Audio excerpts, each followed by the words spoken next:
Alors, bonjour à tous, je suis David Leclerc, votre analyste pour Belgian Investor. Hop, voilà, un petit déplacement de texte. Et voici la mise à jour en vidéo de mon avis concernant l'or. Eh bien, l'or, cette semaine, une semaine baissière. On a eu déjà à la fin de semaine dernière, on était resté ici, toujours dans le biseau, mais vraiment à la limite. Ensuite, dès lundi, le 8, on est sorti de ce biseau aussi. Moi, j'ai profité pour liquider une moitié de la position que j'avais acquise il y a un bon moment, que j'avais acquise ici quelque part. Et là, j'étais entré sur l'or avec un turbo. Et moi, j'ai liquidé ici, à la sortie du biseau. Et ensuite, j'ai liquidé le reste, vraiment au franchissement de la M20. Ça, c'était un signal qu'il fallait pas trop rater. Franchissement de la M20 à la baisse, c'est toujours très mauvais ce genre de signal. Alors que ici, on a plutôt eu un support qui avait bien fonctionné. Donc voilà, ensuite on a un peu latéralisé en dessous, la M20, jeudi on a tenté de repasser au-dessus, pas moyen, et vendredi, nouveau signal baissier, on confirme l'enfoncement de la M20, et on revient sur ce support des 1753 dollars, avec, si vous le voyez, on va essayer d'agrandir l'image, ce qui est important également, ce sera très grand, voilà, vous voyez la bande de Bollinger supérieure, elle reste quasiment toute fermée, tandis que la bande de Bollinger inférieure, elle s'ouvre. Donc la volatilité vers le bas est un peu en train de s'accentuer et ça c'est plutôt mauvais pour la suite. Voyons ce que peuvent nous dire les indicateurs.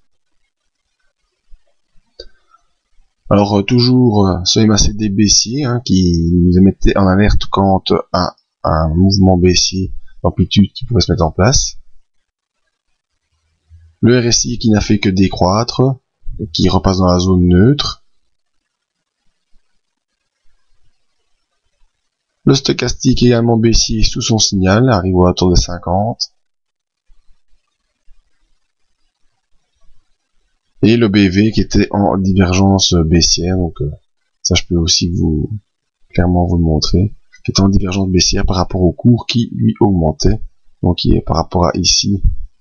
Ah non, excusez-moi, je me trompe un peu par rapport à ce que j'avais vu sur un autre graphique. Donc c'était le BV plutôt qui pouvait prévenir aussi des ventes qui commençaient à se faire par rapport à ici où on avait plutôt une poursuite des volumes. Là, les ventes commencent à se faire, donc c'était aussi un signal qu'il fallait avoir pu observer.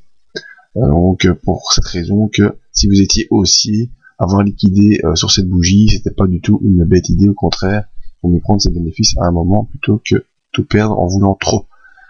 Que dire pour la semaine prochaine? Eh bien attendre, vraiment attendre. Vous voyez l'écartement des bandes de Bollinger ici, la volatilité importante, et ici on a des bandes de Bollinger toutes serrées. Maintenant le signal prochain d'impulsion sera soit une poursuite du cours vers le bas en direction de sa M50 probablement, ou soit un retour suite au rebond ici, au-dessus de la M20, au-dessus de cette bande de Bollinger supérieure, et en direction des 1798, pourquoi pas peut-être poursuivre, mais vous avouerez qu'avec les indicateurs qui sont présents devant nous et le graphique actuellement, on privilégiera plutôt une poursuite de la consolidation en direction de la M50 et pourquoi pas pouvoir revenir plus tard sur l'or. Voilà, c'était mon avis sur l'or pour la semaine prochaine, plutôt baissier encore pour la semaine prochaine. Vous pouvez nous rejoindre sur le site pour d'autres avis et analyses et venir dans le briefing tous les matins à partir de mardi pour la suite, la mise à jour de cette analyse. Merci à tous, à bientôt.